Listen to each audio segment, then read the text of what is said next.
Good morning dear students, welcome to DNA commerce. कसे आहात? I hope मजेत असाल आणि अकाउंटन्सी एन्जॉय करत असाल फक्त DNA कॉमर्स सोबत. तर विद्यार्थी मित्रांनो, सेकंड इयर BCom मध्ये शिकणाऱ्या सर्व विद्यार्थ्यांसाठी कॉर्पोरेट अकाउंटिंग या विषयाचा पूर्ण सिलेबस आपल्या यूट्यूब चॅनलवर अगदी फ्रीमध्ये अवेलेबल करून दिला जात आहे. विद्यार्थी मित्रांनो, आपण सेकंड इयर BComच्या विद्यार्थ्यांसाठी एक नवीन लेक्चर सिरीज सुरू केलेली आहे. या लेक्चर सिरीजमध्ये आपण टॉपिक शिकत आहोत होल्डिंग कंपनी. होल्डिंग कंपनीचा पहिला लेक्चर इंट्रोडक्टरी आपला झालेला आहे, ज्याच्यामध्ये होल्डिंग कंपनी काय असते, सबसिडरी कंपनी काय असते ते आपण शिकलेले आहोत. आता आपण वळूया प्रॉब्लेमकडे. जेव्हा आपण होल्डिंग कंपनीचा प्रॉब्लेम सोडवणार आहोत विद्यार्थी मित्रांनो, तर ते प्रॉब्लेम सोडवताना आपल्याला काही वर्किंग नोट्स बनवायचे आहे आणि त्या वर्किंग नोट्स कोणकोणत्या बनवायच्या त्या आजच्या लेक्चरला आपण समजून घेणार आहोत. जर त्या वर्किंग नोट विद्यार्थी मित्रांनो तुम्हाला समजल्या तर होल्डिंग कंपनीचा प्रॉब्लेम सॉल्व्ह झाला समजून घ्या. सगळ्यात महत्त्वाचं वर्किंग नोट्सच आहे आणि वर्किंग नोट्स कशा सोडवायच्या त्या आजच्या लेक्चरला आपण शिकणार आहोत. म्हणून आजचा जो लेक्चर असणार आहे तो अतिशय महत्त्वाचा आहे. या लेक्चर सिरीजमधला व्हिडिओ शेवटपर्यंत बघा आणि समजून घ्या होल्डिंग कंपनीचा प्रॉब्लेम सोडवत असताना एक एक वर्किंग नोट आपण कशा पद्धतीने सोडवणार आहोत. विद्यार्थी मित्रांनो, जर तुम्ही आपल्या चॅनलला नवीन आलेला असाल तर आपल्या व्हिडिओला लाईक करत चला, आपल्या चॅनलला सबस्क्राईब करा आणि जास्तीत जास्त कॉमर्सच्या विद्यार्थ्यांपर्यंत हा चॅनल शेअर करा. विद्यार्थी मित्रांनो, आपला कोर्स चालू आहे आणि या कोर्स वर्कमध्येच आपण डायरेक्ट होल्डिंग कंपनीचा फुल कोर्स अवेलेबल करून देतो आहे. तुम्ही जर फक्त प्लेलिस्टला गेला, होल्डिंग कंपनी बघितली सेकंड इयर BCom, तर तुम्ही होल्डिंग कंपनीचे सर्व लेक्चर सिरीजला फॉलो करा आणि समजून घ्या होल्डिंग कंपनी आपल्याला शिकायची कशी आहे. तर होल्डिंग कंपनीमध्ये वेगवेगळ्या वर्किंग नोट्स तयार कराव्या लागतात, परंतु त्या वर्किंग नोट्सच्या अगोदर सगळ्यात महत्त्वाचं, होल्डिंग कंपनीमध्ये आपण 2 रेशो कॅल्क्युलेट करणार आणि ते रेशो कोणते असतात तर एक रेशो असतो टाइम रेशो आणि एक रेशो असतो ॲक्विजिशन रेशो. आणि हे 2 रेशो तुम्ही जर एकदा परफेक्टली सोडवले तर तुम्हाला या वर्किंग नोट्स अगदी सोप्या शब्दात सोडवता येतात. तर आपण बघूया, इथं मी एक एक्झाम्पल लिहिलेलं आहे, त्या एक्झाम्पलच्या द्वारे आपण रेशो कॅल्क्युलेट करूया. Calculation of time ratio and acquisition ratio कसे कॅल्क्युलेट करायचे, एकदम 1 मिनिटामध्ये कॅल्क्युलेट होतात. ए लिमिटेड ॲक्वायर म्हणजे परचेस करणे 60% शेअर्स ऑफ बी लिमिटेड. ए लिमिटेडने बी लिमिटेडचे 60% शेअर्स खरेदी केले आणि कधी खरेदी केले ते सुद्धा सांगितले. ऑन 31 डिसेंबर 2025, 31 डिसेंबरला खरेदी केले. मी तुम्हाला शिकवलेल्या इंट्रोडक्शनमध्ये एखादी कंपनी दुसऱ्या कंपनीचे 50% पेक्षा जास्त शेअर्स जेव्हा खरेदी करते तेव्हा ती बनते होल्डिंग कंपनी आणि ज्या कंपनीचे शेअर्स खरेदी केले जातात ती बनते सबसिडरी कंपनी. मग ए लिमिटेडने खरेदी केले 50% पेक्षा जास्त, ए लिमिटेड झाली होल्डिंग. कुणाचे खरेदी केले? बीचे. मग ज्याचे खरेदी करतात ती असते सबसिडरी कंपनी. आता आपण सगळ्यात अगोदर टाइम रेशो कॅल्क्युलेट करणार. कोणता? Time ratio. आणि टाइम रेशो कॅल्क्युलेट करत असताना 3 डेट महत्त्वाचे आहे. त्या 3 डेटपैकी सगळ्यात महत्त्वाची डेट आहे डेट ऑफ परचेस. ज्या तारखेला शेअर्स खरेदी केले कोणी, होल्डिंग कंपनीने, त्या तारखेला प्रॉब्लेममध्ये अंडरलाईन करून ठेवत चला. प्रॉब्लेममध्ये तारीख दिली जाते, डेट दिली जाते की होल्डिंग कंपनीने शेअर्स कधी खरेदी केले याची डेट दिली जाते, त्याला नेहमी अंडरलाईन करा. अंडरलाईन केल्यानंतर आता लक्ष द्या, तो वर्ष 31 डिसेंबर 2025ला खरेदी केलेली आहे, डेट ऑफ परचेस झाली. पण मी 3 तारखा सांगितल्या, त्याच्यापैकी एक डेट आहे डेट ऑफ परचेस. मग 2 डेट कोणत्या आहे सर? तर 2 डेट आहे, एक opening date of the year आणि दुसरी आहे closing date of the year. त्या वर्षाची पहिली सुरुवातीची डेट आणि शेवटची डेट, या 2 डेट आणि डेट ऑफ परचेस या 3 डेटवरून आपण टाइम रेशो सहज कॅल्क्युलेट करू शकतो. उदाहरणार्थ, तुम्ही 31 डिसेंबर 2025 हा वर्ष फायनान्शियल इयर आपला सुरू होतो नेहमी 1 एप्रिलला. मग 1 एप्रिल 2025ला सुरू झाला असेल आणि संपणार कधी? 31 मार्च 2026ला. तुम्ही सगळ्यात अगोदर ओपनिंग डेट आणि क्लोजिंग डेट लिहा. मग ओपनिंग डेट आपण लिहूया की हा वर्ष कधी सुरू होणार? 1/4/2025ला. बरोबर. संपणार कधी? एकदम क्लोजिंग डेट लिहा, संपणार 31 मार्च 2026ला. 2 डेट लिहिल्या, ओपनिंग डेट आणि क्लोजिंग डेट. आता या दोघांच्या मध्ये लिहायची डेट ऑफ परचेस. मग डेट ऑफ परचेस काय आहे? 31 डिसेंबर म्हणजे 31/12/2025. अगोदर ओपनिंग डेट लिहा, नंतर क्लोजिंग डेट लिहा आणि दोघांच्या मध्ये डेट ऑफ परचेस लिहा ज्या तारखेला शेअर्स खरेदी केले. आपण कोणता रेशो कॅल्क्युलेट करतोय? Time ratio. आता एक लक्ष द्या, ओपनिंग डेट पासून डेट ऑफ परचेस पर्यंत, ओपनिंग डेट पासून डेट ऑफ परचेस पर्यंत एक पिरियड झाला आणि डेट ऑफ परचेस पासून इयर एंडिंग पर्यंत हा एक पिरियड झाला. 2 पिरियड आपल्याला दिसतात. ओपनिंग डेटपासून डेट ऑफ परचेसपर्यंत आणि डेट ऑफ परचेसपासून क्लोजिंग डेटपर्यंत 2 पिरियड दिसतात. याला काय म्हणतात? तर लक्षात घ्या, ओपनिंग डेटपासून डेट ऑफ परचेसपर्यंत जेवढा पण टाईम पिरियड असेल त्याला म्हणतात कॅपिटल प्रॉफिट. याला म्हणणार कॅपिटल प्रॉफिट. कोणतं capital profit?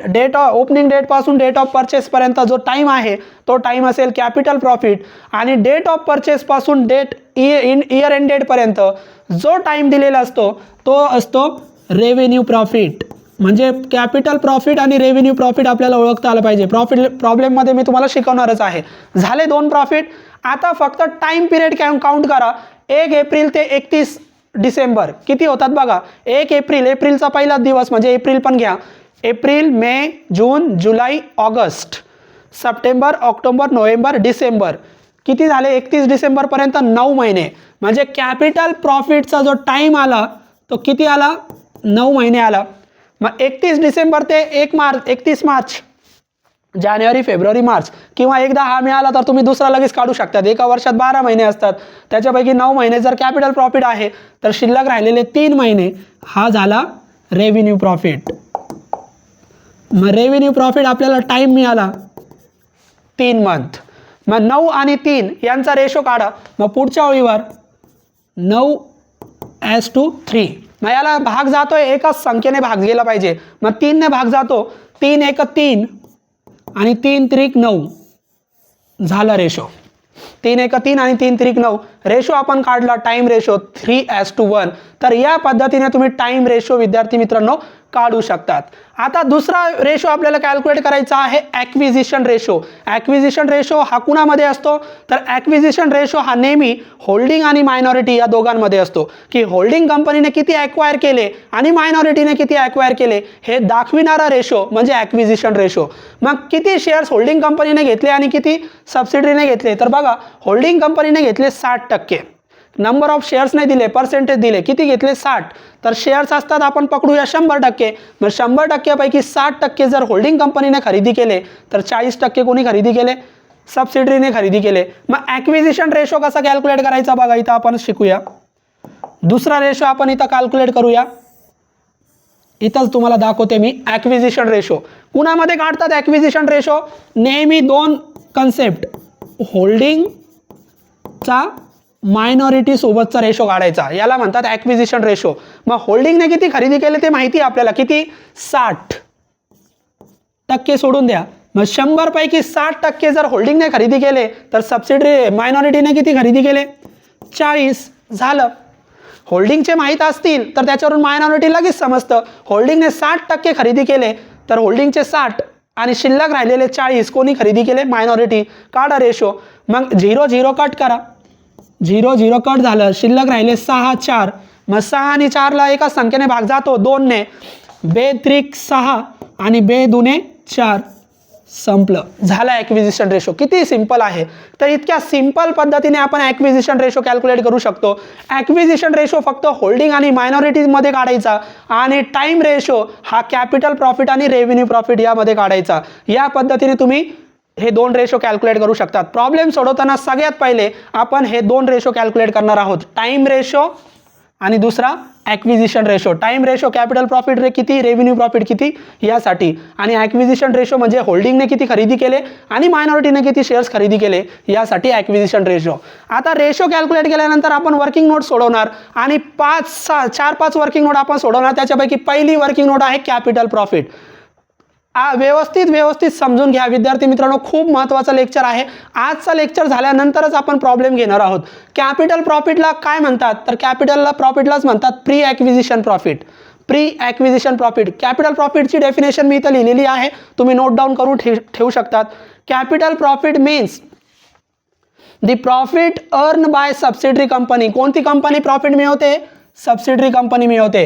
Profit earn by subsidiary company और profit received by subsidiary company before the shares purchase by holding company.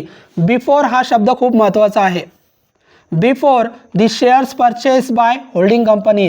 Holding कंपनीने सबसिडरी कंपनीचे शेअर्स खरेदी करण्या अगोदर, होल्डिंग कंपनीने सबसिडरी कंपनीचे शेअर्स खरेदी करण्या अगोदर जो प्रॉफिट असतो त्याला काय म्हणतात? Capital profit. रेशोमध्येच मी सांगितलं. तर यालाच प्री ॲक्विजिशन प्रॉफिट म्हणतात. मग कॅपिटल प्रॉफिट म्हणजे काय? The profit earn by subsidiary company और the profit received by subsidiary company before the shares purchase by holding company. Holding कंपनीने सबसिडरी कंपनीचे शेअर्स खरेदी करण्या अगोदर जो प्रॉफिट सबसिडरी कंपनीकडे असतो त्याला म्हणतात कॅपिटल प्रॉफिट. आणि कॅपिटल प्रॉफिट कसा कॅल्क्युलेट करायचा त्याचा फॉर्मॅट मी इथं लिहून दिला. आता एवढं सगळ्या डिटेलमध्ये प्रॉब्लेममध्ये येत नाही, पण काही घटक याच्यापैकी येतात, काही येत नाही. मी सगळ्या डिटेलमध्ये तुम्हाला दाखवला. एकदा हा समजला तर कसाही प्रॉब्लेम येऊ द्या तुम्ही सोडू शकतात. कॅपिटल प्रॉफिट सोडवत असताना काय करायचं तर लक्ष द्या, आपल्याला फक्त प्रॉब्लेममध्ये होल्डिंग कंपनीची आणि सबसिडरी कंपनीची बॅलन्स शीट दिली जाते. होल्डिंग कंपनीची आणि सबसिडरी कंपनीची प्रॉब्लेममध्ये बॅलन्स शीट दिली जाते. आपण त्या बॅलन्स शीटमध्ये फक्त लायबिलिटी साईड बघणार आणि लायबिलिटी साईडला सबसिडरी कंपनीचे, फक्त सबसिडरी कंपनीचे जेवढे पण रिझर्व असतील. कोणते रिझर्व? दोन प्रकारचे रिझर्व असू शकतात प्रॉब्लेममध्ये, ओपनिंग रिझर्व आणि क्लोजिंग रिझर्व. तर सगळे अगोदर ओपनिंग रिझर्व घ्या. जेवढे पण ओपनिंग रिझर्व असतील, मग रिझर्व फंड असेल, जनरल रिझर्व असेल, डिव्हिडंड इक्वलायझेशन रिझर्व असेल, कोणताही रिझर्व असेल. मी रिझर्व शब्द लिहिला फक्त कॉमन. कोणता रिझर्व? ओपनिंग रिझर्व, तो घ्या. त्याच्यानंतर लायबिलिटी साईडला प्रॉफिट अँड लॉस नावाचा बॅलन्स दिला जातो. तो रिझर्वचाच बॅलन्स असतो प्रॉफिटचा. तो प्रॉफिट अँड लॉसचा बॅलन्स त्याला क्रेडिट बॅलन्स म्हणतात. तो कुठे असतो? हा लायबिलिटी साईडला असतो. मग जो प्रॉफिट अँड लॉस लायबिलिटी साईडला दिला जाईल ओपनिंग, तो याच्यात ॲड करा. म्हणजे आपण ओपनिंग बॅलन्सेस सगळे ॲड करणार. काही वेळेस प्रॉफिट अँड लॉस विद्यार्थी मित्रांनो लायबिलिटीला नाही तर असेटला दिला जातो. जो प्रॉफिट अँड लॉस असेटला दिला जातो त्याला डेबिट बॅलन्स म्हणतात. आणि डेबिट बॅलन्स हा लॉसचा बॅलन्स असतो, तो लेस करायचा आहे. लक्षात घ्या. रिझर्व घ्यायचे ओपनिंग लायबिलिटीचे. लायबिलिटीला जर प्रॉफिट अँड लॉस दिला तर त्याला क्रेडिट प्रॉफिट अँड लॉस म्हणतात. ओपनिंग असेल तर तो ॲड करा. असेटला जर प्रॉफिट अँड लॉस दिला तर त्याला डेबिट बॅलन्स म्हणतात. तो आपल्याला लेस करायचा आहे. म्हणजे जेवढे पण ओपनिंग बॅलन्स असतील रिझर्वचे, प्रॉफिट अँड लॉसचे लायबिलिटी साईडला, ते आपण इथं ॲड लेस करणार. ॲड लेस केल्यानंतर जसे यांचे ओपनिंग बॅलन्स असतात तसेच यांचे क्लोजिंग बॅलन्सेस सुद्धा असतात. मी तुम्हाला सांगितलं दोन प्रकारचे बॅलन्सेस प्रॉब्लेममध्ये येऊ शकतात, ओपनिंग बॅलन्स पण आणि क्लोजिंग बॅलन्स पण. सगळ्यात अगोदर कॅपिटल प्रॉफिट कॅल्क्युलेट करत असताना ओपनिंग बॅलन्सेस रेकॉर्ड करा. त्याच्यानंतर क्लोजिंग बॅलन्सेस घ्या. रिझर्वचा क्लोजिंग बॅलन्स घ्या. प्रॉफिट अँड लॉस जो क्रेडिट लायबिलिटीमध्ये दिला तो घ्या, ॲड करायचा. फक्त प्रॉफिट अँड लॉस असेटला दिला तर तो डेबिट म्हणतो त्याला, फक्त तेवढाच लेस करायचा, बाकीचे सगळे ॲड करायचे आहे. हे ॲड लेस केल्यानंतर समजा क्लोजिंग बॅलन्स पण आपण केले. आता जे उत्तर आलं तो असणार तुमचा कॅपिटल प्रॉफिट. काही वेळेस दोन ॲडजस्टमेंट परीक्षेमध्ये येऊ शकतात, एक्झाममध्ये प्रॉब्लेममध्ये. एक येऊ शकते ॲप्रिसिएशन ऑफ असेट, एक येऊ शकते डेप्रिसिएशन ऑफ असेट.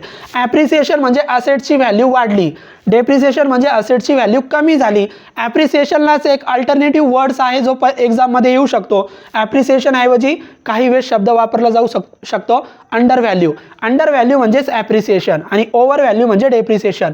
जेव्हा जेव्हा ॲप्रिसिएशन किंवा अंडर व्हॅल्यू सांगितलं जाईल तेव्हा तुम्ही या कॅपिटल प्रॉफिटमध्ये ॲड करा. आणि डेप्रिसिएशन किंवा ओव्हर व्हॅल्यू सांगितलं जाईल तेव्हा तुम्ही लेस करा. आणि ॲड लेस केल्यानंतर जो फायनल उत्तर येईल तो असेल तुमचा कॅपिटल प्रॉफिट किंवा कॅपिटल लॉस. उत्तर पॉझिटिव्ह आला तर प्रॉफिट, मायनसमध्ये आला तर लॉस. म्हणजे या वर्किंग नोटचं उत्तर कॅपिटल प्रॉफिट पण येऊ शकतो, कॅपिटल लॉस पण येऊ शकतो.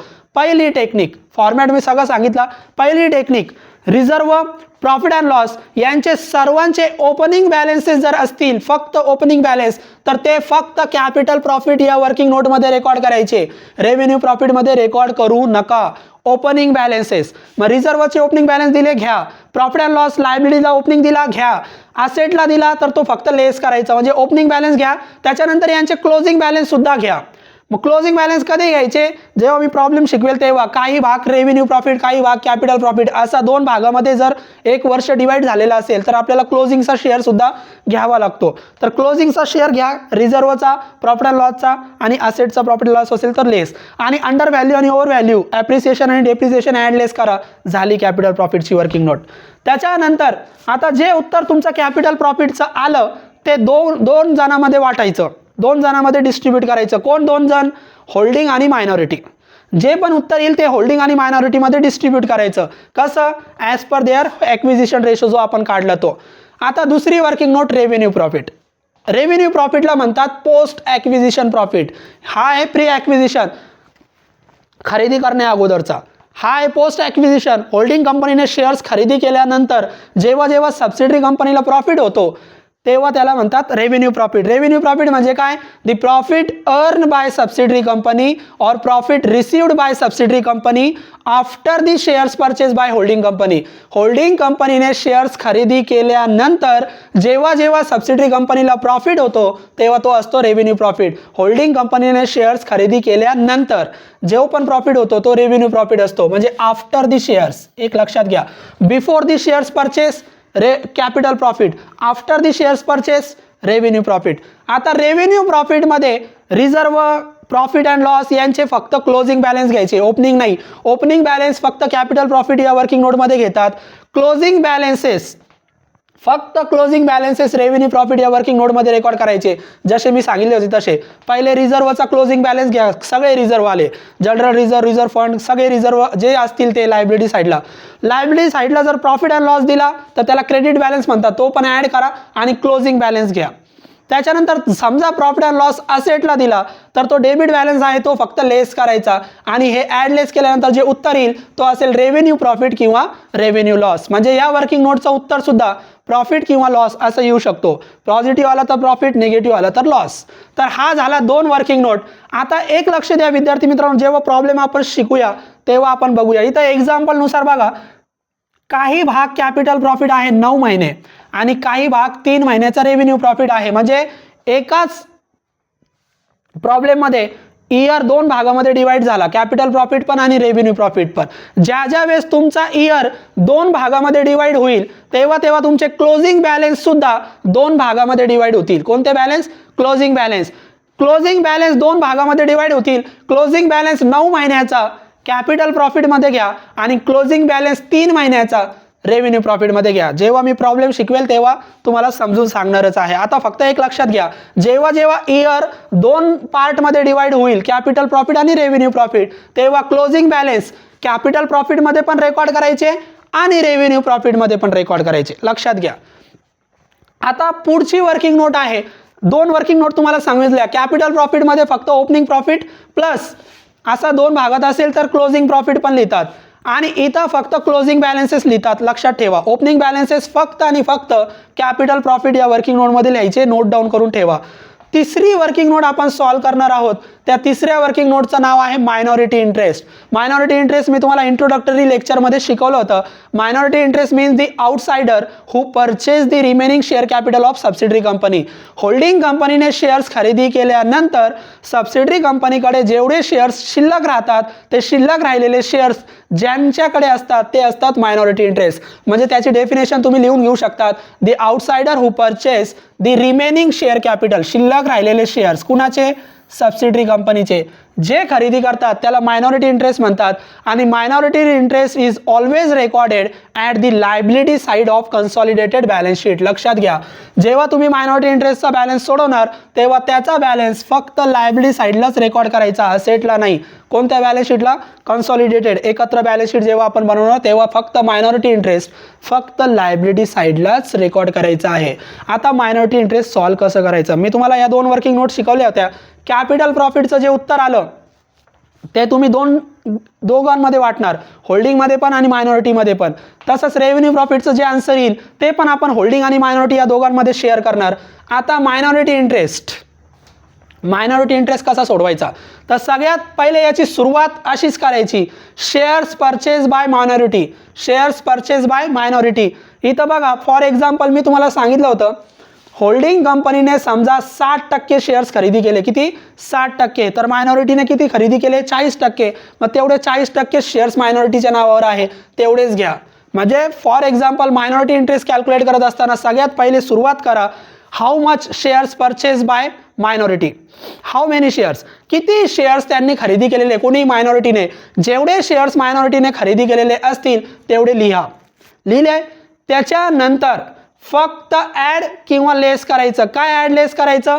मायनॉरिटीचा शेअर कॅपिटल प्रॉफिटच्या वर्किंग नोटमधला आणि रेव्हेन्यू प्रॉफिटच्या वर्किंग नोटमधला मायनॉरिटीचा शेअर. जर तुमची वर्किंग नोट कॅपिटल प्रॉफिट आलेली असेल आणि रेव्हेन्यू प्रॉफिट आलेली असेल, लॉस नाही, कॅपिटल प्रॉफिट आणि रेव्हेन्यू प्रॉफिट, तर त्या दोघांमध्ये जो शेअर मायनॉरिटीचा आहे तो फक्त ॲड करा. कॅपिटल प्रॉफिटच्या वर्किंग नोटमधला मायनॉरिटीचा शेअर ॲड करा रेव्हेन्यू प्रॉफिटच्या वर्किंग नोटमधला मायनॉरिटीचा शेअर ॲड करा. समजा फॉर एक्झाम्पल आपले दोन्ही वर्किंग नोट लॉसचे आल्या, कॅपिटल लॉस आणि रेव्हेन्यू लॉस असं आलेलं असेल तर त्या लॉसमधला मायनॉरिटीचा शेअर फक्त लेस करायचा. कॅपिटल लॉसमधला मायनॉरिटीचा शेअर लेस करा, रेव्हेन्यू लॉसमधला मायनॉरिटीचा शेअर लेस करा आणि हे केल्यानंतर उत्तर येईल तो मायनॉरिटी इंटरेस्ट. म्हणजे फक्त मायनॉरिटी इंटरेस्ट सोडवताना काय करायचं, मायनॉरिटी इंटरेस्टने जेवढे शेअर खरेदी केले तेवढे घ्यायचे आणि आपल्या सोडवलेल्या वर्किंग नोटमध्ये यायचं. या वर्किंग नोटमध्ये कॅपिटल प्रॉफिटचा जर आन्सर कॅपिटल प्रॉफिट आलं तर तुम्ही दोघांना वाटणार, होल्डिंग आणि मायनॉरिटी. याच्यामध्ये तुम्ही मायनॉरिटीला जे दिले ते मायनॉरिटीचे कॅपिटल प्रॉफिट ॲड करा. समजा याचं उत्तर लॉस असेल तर मायनॉरिटी इंटरेस्टमध्ये याचा उत्तर लेस करा. आता रेव्हेन्यू प्रॉफिटमध्ये या वर्किंग नोटचं उत्तर जर रेव्हेन्यू प्रॉफिट आला तर मायनॉरिटीचा शेअर मायनॉरिटीमध्ये ॲड करायचा. समजा रेव्हेन्यू लॉस आला तर याचा उत्तर मायनॉरिटीचा शेअर रेव्हेन्यू लॉसचा तो मायनॉरिटीमध्ये लेस करायचा. म्हणजे जेव्हा जेव्हा कॅपिटल प्रॉफिट येईल तेव्हा मायनॉरिटीचा शेअर इथला ॲड होणार. लॉस आला तर मायनॉरिटीचा शेअर लेस करायचा. रेव्हेन्यू प्रॉफिट आला तर मायनॉरिटीचा शेअर ॲड करा. रेव्हेन्यू लॉस आला तर मायनॉरिटीचा शेअर लेस करा. कशातून, मायनॉरिटी इंटरेस्टमधून. तर या पद्धतीने तुम्ही मायनॉरिटी इंटरेस्ट सोडवणार आणि जे उत्तर मायनॉरिटीचा इंटरेस्टचा येईल तो फक्त लायबिलिटी साईडला रेकॉर्ड करा कन्सोलिडेटेड बॅलन्स शीटच्या. या पद्धतीने आपण मायनॉरिटी इंटरेस्ट सोडवणार आहोत. प्रॅक्टिकल एक्झाम्पल जेव्हा घेऊ तेव्हा तुम्हाला समजेलच. फक्त फॉर्मॅट लक्षात घ्या. जेवढे शेअर्स मायनॉरिटीने खरेदी केले तेवढे सुरुवातीला घ्या. त्याच्यातून कॅपिटल प्रॉफिटच्या वर्किंग नोटमधला मायनॉरिटीचा शेअर ॲड करा. रेव्हेन्यू प्रॉफिटच्या वर्किंग नोटमधला मायनॉरिटीचा शेअर ॲड करा. समजा त्या वर्किंग नोट लॉसचे आल्या तर मायनॉरिटीचा शेअर जो असेल तो लेस करा दोन्ही वर्किंग नोटचा आणि या पद्धतीने मायनॉरिटी इंटरेस्ट कॅल्क्युलेट करा. चौथी वर्किंग नोट अतिशय महत्त्वाची आहे, कॉस्ट ऑफ कंट्रोल. आणि कॉस्ट ऑफ कंट्रोल या वर्किंग नोटमध्ये आन्सर जो येणार तो या दोघांपैकी एकच असणार. गुडविल किंवा capital reserve at a time दोन्ही येऊ शकणार नाही. काही वेळेस गुडविल येणार, काही वेळेस कॅपिटल रिझर्व्ह येणार. म्हणजे कॉस्ट ऑफ कंट्रोल या वर्किंग नोटचा आन्सर एकतर गुडविल येऊ शकतो किंवा कॅपिटल रिझर्व्ह येऊ शकतो. आपण अगोदर शिकूया गुडविल. गुडविल कशाला म्हणतात आणि कॅपिटल रिझर्व्ह कशाला म्हणतात. तर लक्ष द्या, जेव्हा होल्डिंग कंपनी सबसिडरी कंपनीचे शेअर्स खरेदी करते तेव्हा दोन प्रकारे खरेदी करू शकते. एक, सबसिडरी कंपनीचे जे शेअर्स आहे त्याच्यापेक्षा जास्त पैसे देऊन होल्डिंग कंपनी शेअर्स खरेदी करू शकते किंवा कमी पैसे देऊन होल्डिंग कंपनी शेअर्स खरेदी करू शकते. फॉर एक्झाम्पल, उदाहरणार्थ सबसिडरी कंपनीचे शेअर्स 10 लाखाचे आहे. उदाहरण घेतोय आपण, सबसिडरी कंपनीचे शेअर्स कितीचे, 10 लाखाचे. आता जेव्हा होल्डिंग कंपनी हे शेअर्स, समजा होल्डिंग कंपनीने हे शेअर्स 12 लाखाला खरेदी केले. कितीला खरेदी केले, 12 लाखाला. आणि काही वेळेस हे शेअर्स होल्डिंग कंपनीने 8 लाखाला खरेदी केले. म्हणजे लक्ष द्या, सबसिडरी कंपनीचे जे शेअर्स आहे या शेअरच्या मूळ किमतीपेक्षा काही वेळेस जास्त पैसे देऊन खरेदी केले जातात, काही वेळेस कमी पैसे देऊन खरेदी केले जातात. तुम्हाला फक्त ओळखता आलं पाहिजे. जेव्हा जेव्हा होल्डिंग कंपनी सबसिडरी कंपनीच्या शेअर्सपेक्षा जास्त पैसे देऊन शेअर खरेदी करेल तेव्हा त्याला म्हणायचं गुडविल. काय म्हणायचं, गुडविल. बघा, 10 लाखाचे शेअर होते, कितीला खरेदी केले, 12 लाख. जास्त पैसे दिले. जेव्हा जेव्हा होल्डिंग कंपनी सबसिडरी कंपनीला जास्त पैसे देणार आपला आन्सर येणार गुडविल. आणि समजा सबसिडरी कंपनीचे शेअर्स कमी किमतीमध्ये होल्डिंग कंपनीने खरेदी केले, कमी किंमत देऊन 10 लाखाचे शेअर्स कितीला खरेदी केले, 8 लाखाला. या सिच्युएशनमध्ये जो आन्सर येणार तो असणार कॅपिटल रिझर्व्ह. बस, संपलं. तर या पद्धतीने लक्षात घ्या, जेव्हा जेव्हा holding company, when holding company purchase the shares of subsidiary company more than its face value, then goodwill. And when the holding company purchase the shares of subsidiary company less than its face value, then answer is capital reserve. या पद्धतीने लक्षात घ्या. इथं बघा मी definition लिहिलेलं आहे, when holding company purchase the shares of subsidiary company by more than, जास्त किमतीला खरेदी केले तर गुडविल येणार. आणि कॅपिटल रिझर्व्ह काय, Wien holding company purchase the shares of subsidiary company less than face value, subsidiary कंपनीच्या शेअरपेक्षा कमी किमतीला खरेदी केले तर कॅपिटल रिझर्व्ह. समजलं. म्हणजे आपण फक्त चेक करणार सबसिडरी कंपनीचे शेअर कितीचे होते आणि होल्डिंग कंपनीने किती पैसे दिले. जास्त दिले असतील तर आपण काढणार गुडविल आणि कमी पैसे दिले तर आपण कॅल्क्युलेट करणार कॅपिटल रिझर्व्ह. आता कसं कॅल्क्युलेट करायचं, दोघांचा फॉर्मॅट मी इथं बोर्डवर स्क्रीनवर तुम्हाला दाखवलेला आहे. समजा आपण गुडविल कॅल्क्युलेट करतोय. तर सगळ्यात पहिले काय करायचं, सुरुवात दोघांची सेम आहे. Cost of shares purchase by holding company. Holding कंपनीने ज्या किमतीला शेअर्स खरेदी केले ती किंमत मेन्शन करा, ती किंमत रेकॉर्ड करा. मग होल्डिंग कंपनीने कितीला खरेदी केले, फॉर एक्झाम्पल 12 लाखाला खरेदी केले. कितीला खरेदी केले, 12 लाखाला. त्याच्यातून नेहमी लेस करा फेस व्हॅल्यू ऑफ शेअर्स. कोणती शेअर्सची face value, original face value. Original कितीचे होते, 12 लाखाचे तर घेतले, पण ओरिजिनल कितीचे होते, ओरिजिनल 10 लाखाचे होते. म्हणजे आपली जी सुरुवात आहे, तुम्ही गुडविल कॅल्क्युलेट करा किंवा कॅपिटल रिझर्व्ह कॅल्क्युलेट करा, सुरुवातीचे हे 2 ट्रान्झॅक्शन कंपल्सरी घ्यायचे. सुरुवातीचे हे 2 ट्रान्झॅक्शन कंपल्सरी घ्यायचे. सुरुवात काय करायची, cost of shares purchase by holding company. Holding कंपनीने कितीला घेतले ते घ्या आणि त्याच्यातून ओरिजिनल फेस व्हॅल्यू वजा करा जी सबसिडरी कंपनीची आहे. आता वजा केल्यानंतर जे आन्सर येणार तो गुडविल किंवा कॅपिटल रिझर्व्ह असेल ते तुम्हाला मी शिकवलं. आता आपण असं उदाहरण घेतोय की गुडविल काढतोय आपण. म्हणजे आपण सुरुवातीला घेतले 12 लाख, त्याच्यातून वजा केले 10 लाख, शिल्लक राहिले 2 लाख. ते 2 लाख आहे गुडविल. काय आहे, गुडविल. आता काय करायचं, हे झाल्यानंतर फक्त आता एक लक्ष द्या, कॅपिटल प्रॉफिटचा शेअर जो आन्सर आहे तो तुम्ही कुणाला वाटणार, होल्डिंग आणि मायनॉरिटीला. बरोबर. रेव्हेन्यू प्रॉफिटचा जो आन्सर आहे तो इथं मी दाखवतोय तुम्हाला. रेव्हेन्यू प्रॉफिटचा आन्सर हा सुद्धा होल्डिंग आणि मायनॉरिटीला वाटणार. बरोबर. आता एक लक्ष द्या, हा मायनॉरिटीचा शेअर मायनॉरिटी इंटरेस्टमध्ये गेला, हा पण मायनॉरिटीचा शेअर मायनॉरिटी इंटरेस्ट कॅल्क्युलेट करताना गेला. बरोबर. आता कुणाचा शेअर शिल्लक आहे, फक्त होल्डिंगचा आणि होल्डिंगचा. आता काय करायचं, कॅपिटल प्रॉफिट मधला फक्त कोणत्या वर्किंग नोटचा, कॅपिटल प्रॉफिटचा होल्डिंग कंपनीचा शेअर घ्यायचा फक्त कॅपिटल प्रॉफिट. आता दोन्हीला मी दोघांना मी सर्कल करून टाकले. मायनॉरिटीचे शेअर मायनॉरिटीच्या वर्किंग नोटमध्ये गेले. आता कॅपिटल प्रॉफिट मधला फक्त होल्डिंगचा शेअर घ्यायचा आणि कॅपिटल प्रॉफिट मधला होल्डिंगचा शेअर काय करायचा, कॅपिटल प्रॉफिट मधला holding company share in capital profit. उत्तर कॅपिटल प्रॉफिट असेल तर तो होल्डिंगचा शेअर लेस करायचा. उत्तर वर्किंग नोटचा प्रॉफिटचा असेल तर होल्डिंग कंपनीचा शेअर लेस करा आणि त्या वर्किंग नोटचा उत्तर कॅपिटल प्रॉफिटच्या वर्किंग नोटचा उत्तर कॅपिटल लॉस असेल तर त्याच्यामधला होल्डिंगचा शेअर फक्त ॲड करायचा. बस, संपलं. समजलं. पहिले घेणार आपण होल्डिंग कंपनीने किती पैसे दिले ते, त्याच्यातून वजा करणार फेस व्हॅल्यू, त्याच्यानंतर गुडविल येणार. गुडविल काय मधून फक्त आपण काय करणार, कॅपिटल प्रॉफिटच्या वर्किंग नोटमध्ये जाणार, होल्डिंग कंपनीचा शेअर बघणार. कुणाचा, फक्त होल्डिंग कंपनीचा. आता काय करायचा, या होल्डिंग कंपनीचा शेअर जर आन्सर कॅपिटल प्रॉफिट असेल तर लेस करायचा आणि आन्सर कॅपिटल लॉस असेल तर ॲड करायचा. एवढंच लक्षात ठेवा. मग आपण इकडे बघा, मी दोन्ही लिहून ठेवलेले. सपोज होल्डिंग कंपनीचा शेअर कॅपिटल प्रॉफिटचा असेल तर लेस करा आणि कॅपिटल लॉस आलेला असेल तर तिथला होल्डिंग कंपनीचा शेअर ॲड करा. म्हणजे एक तर ॲड होणार किंवा लेस होणार, और दोन्ही पण नाही करायचे, नाही तर दोन्ही लिहित बसणार. कॅपिटल प्रॉफिट आलं, होल्डिंगचा शेअर लेस करा. आन्सर कॅपिटल लॉस आलेला असेल पहिल्या वर्किंग नोटचा, होल्डिंगचा शेअर ॲड करा. त्याच्यानंतर काय करू, शेअर झालं. याच्यानंतर फक्त आपल्या प्रॉब्लेम मधल्या बॅलन्स शीटमध्ये गुडविल दिलेला आहे का तेवढं चेक करा. असेल तर तो गुडविल होल्डिंगचा आणि सबसिडरीचा टोटल गुडविल मध्ये ॲड करा. गुडविलच्या वर्किंग नोटमध्ये काय करा, ॲड करा. Total goodwill as per balance sheet H+S.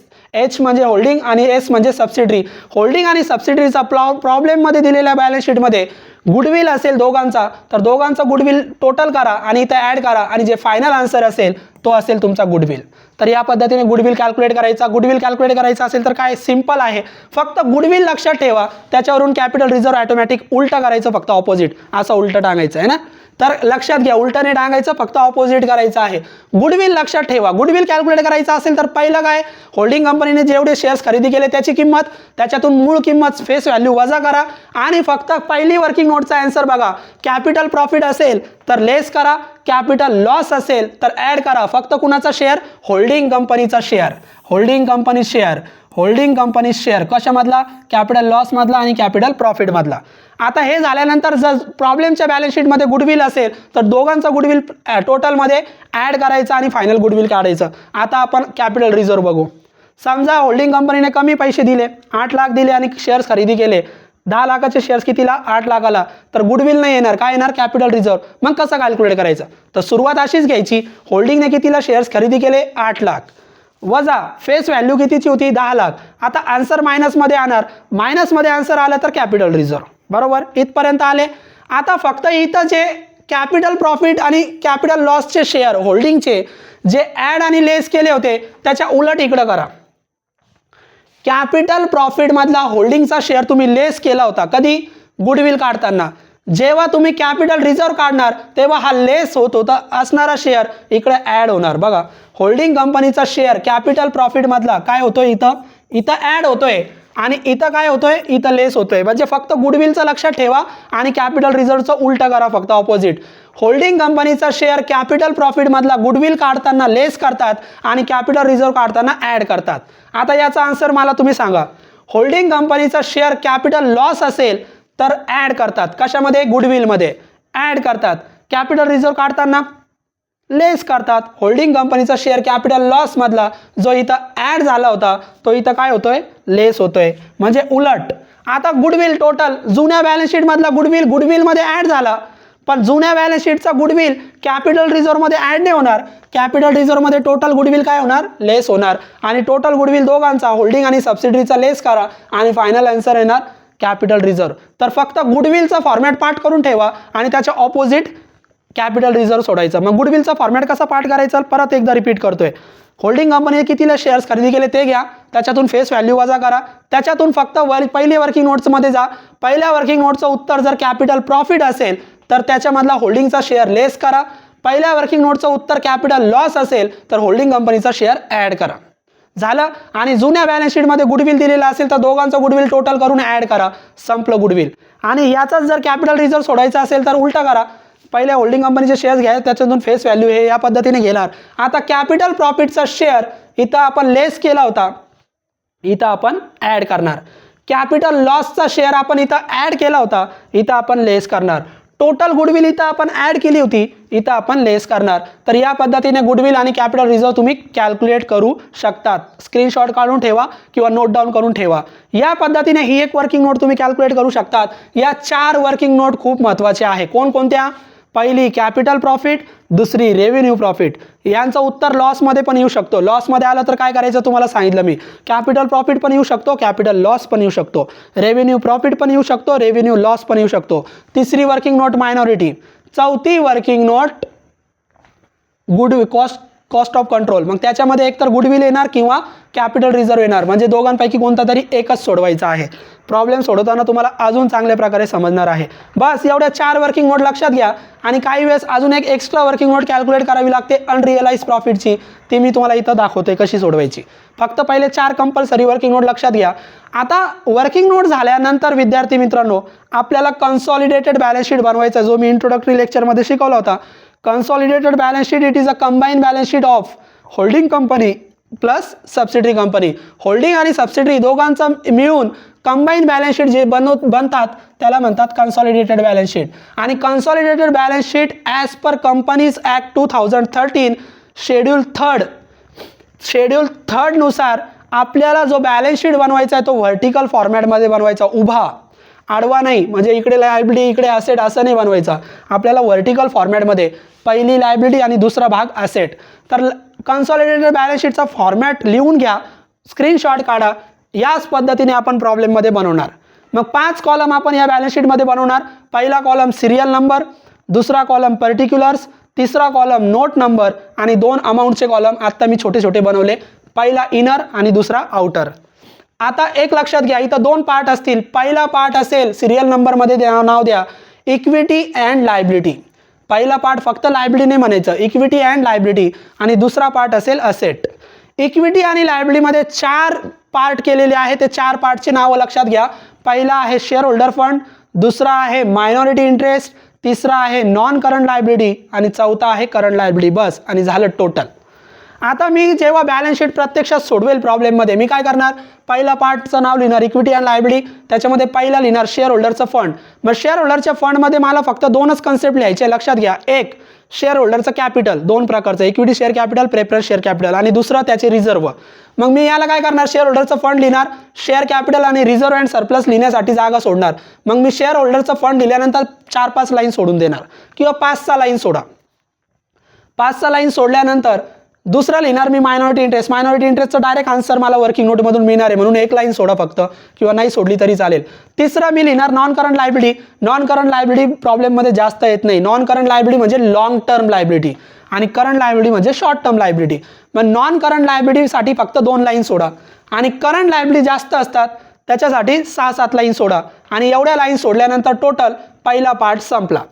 त्याच्यानंतर दुसरा पार्ट सुरू करा, असेट. आणि असेटमध्ये फक्त 2च पार्ट आहे, non current asset, current asset. Non current म्हणजे लॉंग टर्म असेट आणि करंट असेट म्हणजे शॉर्ट टर्म. मग नॉन करंट असेटमध्ये 2 भाग केले. पहिला फिक्स असेटमध्ये 2, टँजिबल आणि इनटँजिबल. आपण काय करणार, फिक्स असेट नाव देणार पहिले टँजिबल. जेवढे पण टँजिबल आहेत जे डोळ्याने दिसतात, ज्याला आपण टच करू शकतो, त्याला आपण टँजिबल म्हणतो. Land and building, machinery, furniture वगैरे सगळे, बिल्डिंग वगैरे सगळे आपण कुठे लिहिणार, टँजिबलमध्ये. आणि दुसरी आपण लिहिणार इनटँजिबल. इनटँजिबल म्हणजे जे अदृश्य आहे, जे दिसत नाही परंतु आहे, गुडविल, पेटेंट, कॉपीराइट्स वगैरे. मग हे सर्व इनटँजिबल आहे. मग आपण काय करणार, फिक्स असेट नाव दिल्यानंतर टँजिबलला जास्त जागा सोडणार, 7-8 लाईन सोडा आणि इनटँजिबलला फक्त 2 लाईन सोडा. त्याच्यानंतर current asset, short term asset, याला 7-8 लाईन सोडा आणि टोटल संपलं balance sheet. Consolidated balance sheet या पद्धतीने आपण बनवणार. एकदा वर्किंग नोट झाल्या की 5 मिनिटातच तुमचा कन्सॉलिडेटेड बॅलन्स शीट सॉल्व्ह होतो. म्हणून वर्किंग नोट खूप महत्त्वाचे आहे, त्या व्यवस्थित समजून घ्या. या व्यतिरिक्त प्रॉब्लेममध्ये 2 ॲडजस्टमेंट येऊ शकतात. त्या 2 ॲडजस्टमेंटचे एक्सप्लेनेशन सुद्धा आपण इथं घेऊया आणि लेक्चर स्टॉप करूया. इंटर कंपनी ओईंग नावाची ॲडजस्टमेंट येते, खूप IMP ॲडजस्टमेंट आहे. इंटर कंपनी ओईंग्स किंवा त्यालाच म्हणतात इंटरडेटेडनेस किंवा इनडेटेडनेस. इनडेटेडनेस किंवा इंटर कंपनी ओईंग म्हणजे काय, तर एकमेकांकडून देणं घेणं असणं. एकमेकांना देणं घेणं असणं म्हणजे ए नावाचा व्यक्ती आणि बी नावाचा व्यक्ती आहे. सपोज ए नावाच्या व्यक्तीला बी व्यक्तीला 2,000 रुपये द्यायचे. एला 2,000 कुणाला द्यायचे, बीला द्यायचे. मग हा ए 2,000 रुपये बीला देणं लागतो आणि बी 2,000 रुपये ए कडून घेणं लागतो. म्हणजे एक देणार आहे आणि एक घेणार आहे, याला म्हणतात इंटर कंपनी ओईंग. आणि या ॲडजस्टमेंटचे 2 इफेक्ट करायचे आणि दोन्ही पण इफेक्ट फक्त लेस करायचे. दोन्ही पण इफेक्ट फक्त लेस करायचे. एक इफेक्ट तुम्ही लायबिलिटी साईडला लेस करा आणि एक इफेक्ट असेट साईडला लेस करा. म्हणजे इंटर कंपनी ओईंगची ॲडजस्टमेंट जर प्रॉब्लेममध्ये आली तर दोन्ही इफेक्ट फक्त लेस करा. एक लायबिलिटी साईडला लेस करा आणि एक असेट साईडला लेस करा. त्यांचे नावं मी इथं दिले बघा. क्रेडिटरचा संबंध डेटरशी, क्रेडिटरमधून लेस केले तर असेटला जायचं, डेटर्समधून लेस करायचे. बिल्स पेबल आणि बिल्स रिसिवेबल, लायबिलिटीला बिल्स पेबलमधून लेस केले तर असेटला बिल्स रिसिवेबलमधून लेस करायचे. 90% हे 2 याच्यावरच ॲडजस्टमेंट येते. क्रेडिटर्स, डेटर्स किंवा बिल्स पेबल, बिल्स रिसिवेबल. क्रेडिटर्समधून वजा केले तेवढेच वजा डेटर्समधून करा. जेवढे वजा बिल्स पेबलमधून केले तेवढेच बिल्स रिसिवेबलमधून वजा करा. आणि बाकीचे अजून पण इंटर कंपनी ओईंगचे कोणते ट्रान्झॅक्शन आहे, loan from one company by another company किंवा dividend payable from one company to another company. एक कंपनी दुसऱ्याला डिव्हिडंड देते, दुसरी घेते. एक कंपनी दुसऱ्याला लोन देते, दुसरी कंपनी लोन घेते. शक्यतो इंटर कंपनी ओईंग या 2 याच्यावर येतात, लक्षात घ्या. क्रेडिटरमधून वजा केले तर डेटर्समधून पण वजा करायचे. बिल्स पेबलमधून वजा केले तर बिल्स रिसिवेबलमधून पण वजा करायचे. म्हणजे ज्या वेळेस इंटर कंपनी ओईंगची ॲडजस्टमेंट येणार तेव्हा फक्त 2 इफेक्ट करा आणि दोन्ही पण इफेक्ट लेस करा. एक लायबिलिटीमधून लेस करा, एक असेटमधून लेस करा. दोन्हीच्या दोन्ही लायबिलिटीमधून लेस करायचे नाही किंवा दोन्हीच्या दोन्ही असेटमधून लेस करायचे नाही. ऑपोजिट करायचं, कॉन्ट्रा इफेक्ट. एक लायबिलिटीमधून लेस, एक असेटमधून लेस. आता दुसरी एक आहे अनरिअलाइज प्रॉफिट नावाची. ही ॲडजस्टमेंट जर आली तर तुम्हाला वर्किंग नोट सोडवावी लागते सेपरेट. अनरिअलाइज प्रॉफिट, अनरिअलाइज प्रॉफिटची वर्किंग नोट कशी सोडवतात, तर अनरिअलाइज प्रॉफिट सोडवण्यासाठी, अनरिअलाइज प्रॉफिट म्हणजे काय, दी प्रॉफिट ऑन अनसोल्ड गुड्स. असा प्रॉफिट जो अनरिअलाइज आहे, न विकलेल्या मालावर झालेला नफा, त्याला म्हणतात अनरिअलाइज प्रॉफिट. अनरिअलाइज प्रॉफिट जर कॅल्क्युलेट करायचा असेल तर त्याला एक फॉर्म्युला लिहायचा आहे. तो फॉर्म्युला मी इथं लिहून घेतलेला आहे, तो लिहून ठेवा. अनरिअलाइज प्रॉफिट जेव्हा जेव्हा सोडवणार तेव्हा या फॉर्म्युल्यानुसारच सोडवायचं. फॉर्म्युला आहे selling price is equal to cost plus profit. Selling प्राइसलाच इनवॉइस प्राइस सुद्धा म्हणतात, SP म्हणा किंवा IP म्हणा. Selling price is equal to cost plus profit. आणि प्रॉब्लेममध्ये फक्त चेक करा ॲट कॉस्ट सांगितलं का ॲट इनवॉइस सांगितलं. म्हणजे या फॉर्म्युलामध्ये आपल्याला सेलिंग प्राइस किंवा कॉस्ट प्राइस या दोघांपैकी कोणती तरी एक प्राइस 100 मानायची आहे. किती मानायची आहे? 100. मग कुणाला 100 मानायची, सेलिंगला का कॉस्टला? तर हे मनाने नाही करायचं. प्रॉब्लेम बघायचा. प्रॉब्लेममध्ये ॲट कॉस्ट सांगितलं. ॲट कॉस्ट जेव्हा जेव्हा ॲट कॉस्ट सांगणार कॉस्टला 100 माना. आणि जेव्हा जेव्हा इनवॉइस सांगणार तर इनवॉइस प्राइस म्हणजे सेलिंग प्राइसला 100 माना. समजलं? ॲट कॉस्ट सांगितलं तर कॉस्टला 100 माना. ॲट इनवॉइस सांगितलं तर सेलिंग प्राइसला 100 माना. आणि प्रॉफिट दिला जातो त्या पद्धतीने तुम्ही ते सोडवा. उदाहरणार्थ तुम्हाला ॲट कॉस्ट प्लस 20 असं सांगितलं. काय सांगितलं? ॲट कॉस्ट प्लस 20% प्रॉफिट असं सांगितलं. तर तुम्ही कॉस्ट सांगितलं म्हणून कॉस्टला 100 माना. पर्सेंटेजमध्ये जे असतात ते प्रॉफिट असतात. किती दिले प्रॉफिट? 20. मग 100 आणि 20 किती झाले? 120. 120 झाली तुमची सेलिंग प्राइस. समजा असं गृहीत धरा ॲट कॉस्ट नाही ॲट इनवॉइस सांगितलं. मग यावेळेस इनवॉइसला 100 माना म्हणजे सेलिंग प्राइसला 100 माना. प्रॉफिट किती आहे? 20. मग प्रॉफिटच्या खाली लिहा 20. आणि 100 पैकी 20 रुपये जर प्रॉफिट असेल तर कॉस्ट येणार 80. म्हणजे या पद्धतीने आपण सोडवणार. ॲट कॉस्ट सांगितलं तर कॉस्टला 100 मानायचं. ॲट इनवॉइस सांगितलं तर इनवॉइसला 100 मानायचं. सूत्र कंप्लीट करायचं आणि सोडवायचं. सोडवल्यानंतर जी अमाऊंट येणार त्याचे 2 इफेक्ट करा. अनरिअलाइज प्रॉफिटचे 2 इफेक्ट काय करायचे? अनरिअलाइज प्रॉफिटचे दोन्ही इफेक्ट फक्त लेस करायचे. अनरिअलाइज प्रॉफिटचे दोन्ही इफेक्ट लेस करायचे. एक लायबिलिटी साईडला प्रॉफिट अँड लॉसमधून लेस करा. लायबिलिटी साईडला जा, प्रॉफिट अँड लॉसमधून लेस करा. आणि दुसरा इफेक्ट ॲसेटला जायचं आणि स्टॉकमधून लेस करायचं. म्हणजे दोन्ही इफेक्ट लेसच होणार. एक लायबिलिटीमध्ये लेस होणार, एक असेटमध्ये लेस होणार. लायबिलिटीमध्ये कुठे लेस होणार सर? तर लायबिलिटीमध्ये इथं आपण रिझर्व्ह अँड सरप्लसमध्ये प्रॉफिटचा बॅलन्स लिहितो. त्या प्रॉफिटच्या बॅलन्समधून अनरिअलाइज प्रॉफिट लेस करा. आणि दुसरा इफेक्ट असेटला लेस करा. असेटला कुठं? स्टॉकमध्ये. स्टॉक कुठे असतात? करंट असेटमध्ये. स्टॉकलाच इन्व्हेंटरी म्हणतात. मग त्या स्टॉकमध्ये जायचं आणि तेवढी अमाऊंट लेस करायची. म्हणजे same amount profit and loss liability साईडला प्रॉफिट अँड लॉसमधून लेस करायची आणि तेवढीच अमाऊंट असेट साईडला स्टॉकमधून लेस करायची. झाली ॲडजस्टमेंट कोणती? अनरिअलाइज प्रॉफिट. जेव्हा जेव्हा येईल तेव्हा ही एक वर्किंग नोट आपण बनवणार. म्हणजे या 4 वर्किंग नोट तर आपण बनवणारच कंपल्सरी. या 4 वर्किंग नोट प्लस अनरिअलाइज प्रॉफिटची जर प्रॉब्लेममध्ये आली तर ती एक 5वी वर्किंग नोट बनवणार. आणि 4-5 वर्किंग नोट झाल्यानंतर हा एक बॅलन्स शीट बनवणार. झालं होल्डिंग कंपनीचं सोल्युशन. तर या पद्धतीने होल्डिंग कंपनी विद्यार्थी मित्रांनो सोडवतात. तुम्हाला सगळ्यात महत्त्वाच्या हे होल्डिंग कंपनीच्या वर्किंग नोट्स सोडवता आले पाहिजे. त्या वर्किंग नोटचं फुल डिटेल एक्सप्लेनेशन आजच्या लेक्चरमध्ये मी केलेलं आहे. तुम्हाला जर समजलेलं असेल विद्यार्थी मित्रांनो तर आपल्या व्हिडिओला लाईक करा, आपल्या चॅनलला सबस्क्राईब करा आणि जास्तीत जास्त विद्यार्थ्यांपर्यंत हा चॅनल शेअर करा. आज आपण डिटेल वर्किंग नोट शिकलो आणि आत्ता हे शिकल्यानंतरच आपण पुढच्या लेक्चरला पहिला प्रॉब्लेम सुरू करणार आहोत. म्हणजे प्रॉब्लेम आपण डायरेक्ट कधीच सुरू करत नसतो. DNA कॉमर्सचा हे स्पेशलायझेशन आहे की इथं अकाउंट फक्त शिकवली जात नाही, अकाउंट समजवली जाते आणि अकाउंटची भीती मनातून काढून टाकली जाते. म्हणून तुमच्या अकाउंट शिकण्यासाठी एक महत्त्वाचा ऑप्शन फक्त एकच, DNA कॉमर्स. याला कनेक्ट करा आणि अकाउंट शिका अगदी फ्रीमध्ये, अगदी सोप्या पद्धतीने. तर विद्यार्थी मित्रांनो सर्व वर्किंग नोट आपल्या झाल्या. पुढच्या लेक्चरला आपण पहिला प्रॉब्लेम शिकूया. पहिला प्रॉब्लेम पुढच्या लेक्चरला बघूया. आता इथं आपण थांबूया. थँक्यू.